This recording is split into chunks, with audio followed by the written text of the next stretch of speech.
Hello world, hello world. Yes, the unusual suspect. Well, this is a sad story because you would not believe this little baby here had developed sepsis at the 10-month old. And believe it or not, fast forward, he's now 27 years of age, who is a cornhole pro, who is now being charged with first-degree murder. Believe it or not, this is a sad story because if you see his initial survival up to now, it's really quite interesting as a little baby what he endured. Just take a look. There's definitely been down times.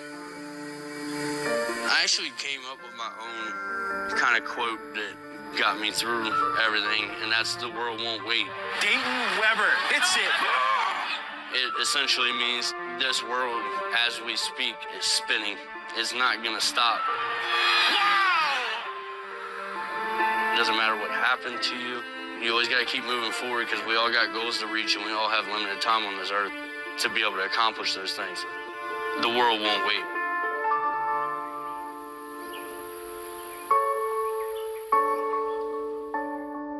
In June 1998, Dayton Webber was born in Charlotte Hall, Maryland, the middle child of Natalie and Michael's three boys.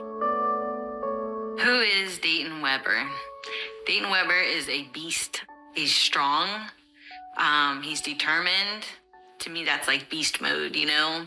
Say bye-bye. Dayton, bye. Bye-bye. Bye-bye. At just 10 months old, Dayton's strength and the strength of everyone around him would be tested. He just got sick like any other normal kid. Take him to the hospital and find out that it had gotten to be a bacterial infection. Grave danger is the word they used all the time. Dayton was diagnosed with a bacterial infection that led to sepsis, the bacteria using his bloodstream as a tool to attack his organs. Doctors feared the worst. They suggested that he be baptized and given his last rites.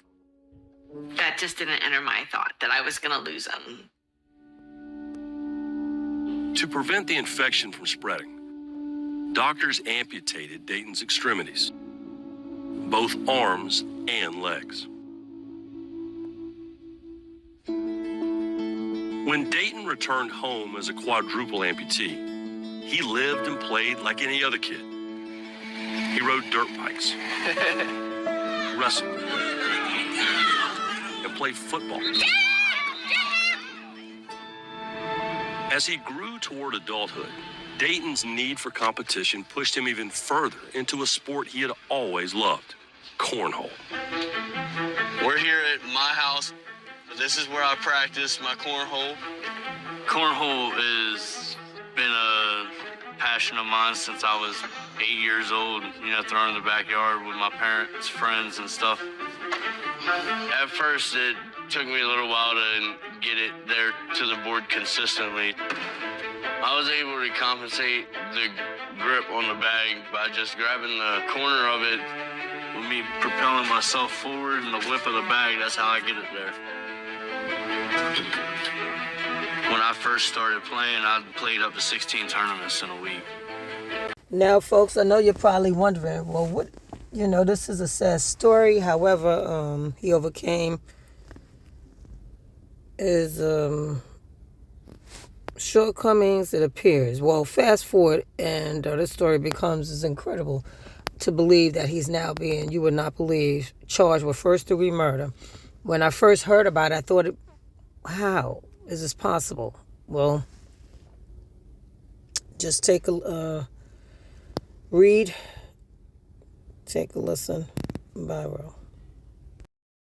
According to news articles, the quadruply amputee, again Webber, was extradited from Virginia back to Maryland, where he will be charged with first-degree murder and second-degree murder. What he failed to realize, according to news articles, is that two witnesses who was in a car with him at the time of the shooting, when the passenger, he was the driver, Webber, and the passenger was a black man, according to news articles, had engaged in some sort of argument. You would not believe what the argument has consisted of. And according to news articles, it involved a woman, drugs, and so forth. However, the witnesses are stating, believe it or not, that the quadruple amputee was the one who pulled the trigger, and he shot Wells, believe it or not, twice in the head. And then afterwards, his actions, again, claiming self-defense, is quite contrary to what you'll read according to news articles, that he dragged the passenger from out the vehicle and tried to hide him before going to the hospital himself.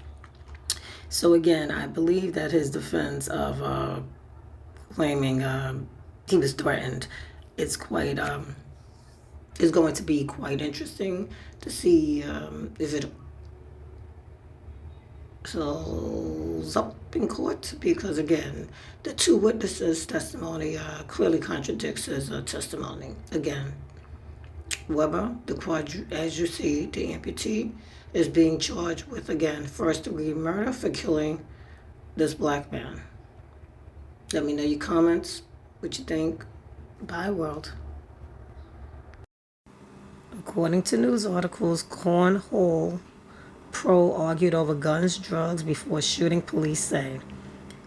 An argument over drugs, guns, and a woman allegedly preceded a quadruple amputee cornhole player's fatal shooting of a passenger in his vehicle last week, according to a court document obtained by ESPN.